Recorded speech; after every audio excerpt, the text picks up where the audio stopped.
अवतारों में भगवान शिव का स्नेह जीतने के लिए कठोर तपस्या की थी। अंत में उनकी भक्ति और दृढ़ता से प्रभावित होकर शिव पार्वती से विवाह करने के लिए सहमत हो गए और इस दिन भगवान शिव ने वैराग्य त्याग कर गृहस्थ जीवन में प्रवेश किया था। इसी वजह से हर साल शिव गौरी के विवाहोत्सव के रूप में महाशिवरात्रि मनाई जाती है। लेकिन कुछ धार्मिक कथाओं के अनुसार फाल्गुन माह कृष्ण पक्ष की चतुर्दशी तिथि को शिवलिंग के रूप में भगवान शिव प्रकट हुए थे। इसीलिए हर साल इस दिन भगवान शिव के ज्योतिर्लिंग स्वरूप में प्रकाट्य पर्व के रूप महाशिवरात्रि हर्षोल्लास एवं धूमधाम से मनाई जाती है। शिव पुराण की कथाओं के अनुसार महाशिवरात्रि के दिन शिवजी पहली बार सृष्टि में प्रकट हुए थे। शिव का प्राकट्य ज्योतिर्लिंग यानी अग्नि के शिवलिंग के रूप में था। ऐसा शिवलिंग जिसका न तो आदि था और न अंत। बताया जाता है कि शिवलिंग का पता लगाने के लिए ब्रह्मा जी हंस के रूप में शिवलिंग के सबसे ऊपरी भाग को देखने की कोशिश कर रहे थे, लेकिन वह सफल नहीं हो पाए। वह शिवलिंग के सबसे ऊपरी भाग तक पहुंच ही नहीं पाए। दूसरी ओर भगवान विष्णु भी वराह का रूप लेकर शिवलिंग के आधार ढूंढ रहे थे, लेकिन उन्हें भी आधार नहीं मिला। एक और कथा यह भी है कि महाशिवरात्रि के दिन ही शिवलिंग विभिन्न 64 जगहों पर प्रकट हुए थे। उनमें से हमें केवल 12 जगह का नाम पता है। इन्हें हम 12 ज्योतिर्लिंग के नाम से जानते हैं। महाशिवरात्रि के दिन उज्जैन के महाकालेश्वर मंदिर में लोग दीपस्तंभ लगाते हैं। दीपस्तंभ इसलिए लगाते हैं ताकि लोग शिवजी के अग्नि वाले अनंत लिंग का अनुभव कर सके। यह जो मूर्ति है उसका नाम लिंगोभव यानी जो लिंग से प्रकट हुए थे। ऐसा लिंग जिसकी न तो आदि था और न ही अंत। महाशिवरात्रि को पूरी रात शिव भक्त अपने आराध्य का ध्यान करते हुए जागरण करते हैं। शिव भक्त इस दिन शिवजी का विवाह उत्सव मनाते हैं।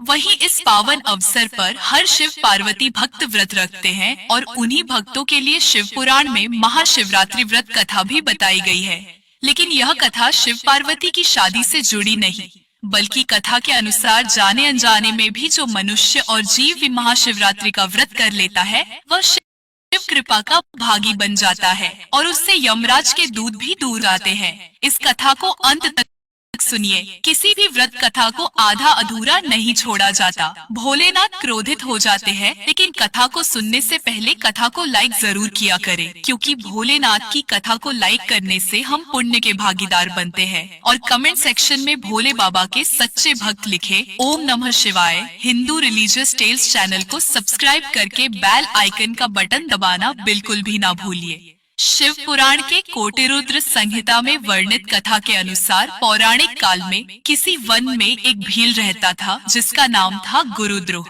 उसका कुटुंब बड़ा था तथा वह बलवान और क्रूर स्वभाव का होने के साथ ही क्रूरतापूर्ण कर्म में तत्पर रहता था।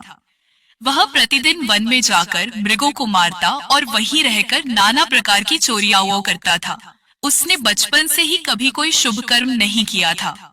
इस प्रकार वन में रहते हुए उस दुरात्मा भील का बहुत समय बीत गया। तदनंतर एक दिन बड़ी सुंदर एवं शुभकारक शिवरात्रि आई, किंतु वह दुरात्मा घने जंगल में निवास करने वाला था, इसीलिए उस व्रत को नहीं जानता था। उसी दिन उस भील के माता पिता और पत्नी ने भूख से पीड़ित होकर उससे याचना की, वनेचर हमें खाने को दो।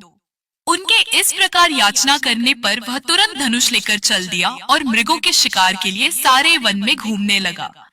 दैवयोग से उसे उस दिन कुछ भी नहीं मिला और सूर्य अस्त हो गया।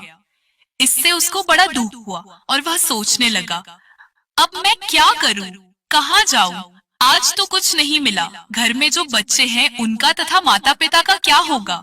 मेरी जो पत्नी है उसकी भी क्या दशा होगी? अतः मुझे कुछ लेकर ही घर जाना चाहिए, अन्यथा नहीं। ऐसा सोचकर वह व्याध एक जलाशय के समीप पहुंचा और जहां पानी में उतरने का घाट था वहां जाकर खड़ा हो गया। वह मन ही मन यह विचार करता था कि यहाँ कोई न कोई जीव पानी पीने के लिए अवश्य आएगा। उसी को मारकर कृतकृत्य हो उसे साथ लेकर प्रसन्नता पूर्वक घर को जाऊंगा। ऐसा निश्चय करके वह व्याध एक बेल के पेड़ पर चढ़ गया और वहीं जल साथ लेकर बैठ गया। उसके मन में केवल यही चिंता थी कि कब कोई जीव आएगा और कब मैं उसे मारूंगा। इसी प्रतीक्षा में भूख प्यास से पीड़ित हो वह बैठा रहा। उस रात के पहले पहर में एक प्यासी हरिणी वहां आई, जो चकित होकर जोर जोर से चौकड़ी भर रही थी। ब्राह्मणों, उस मृगी को देखकर व्याध को बड़ा हर्ष हुआ और उसने तुरंत ही उसके वधव्य ये अपने धनुष पर एक बाण का संधान किया। ऐसा करते हुए उसके हाथ के धक्के से थोड़ा सा जल और बिल्वपत्र नीचे गिर पड़े। उस पेड़ के नीचे शिवलिंग था। उक्त जल और बिल्वपत्र से शिव की प्रथम प्रहर की पूजा संपन्न हो गई।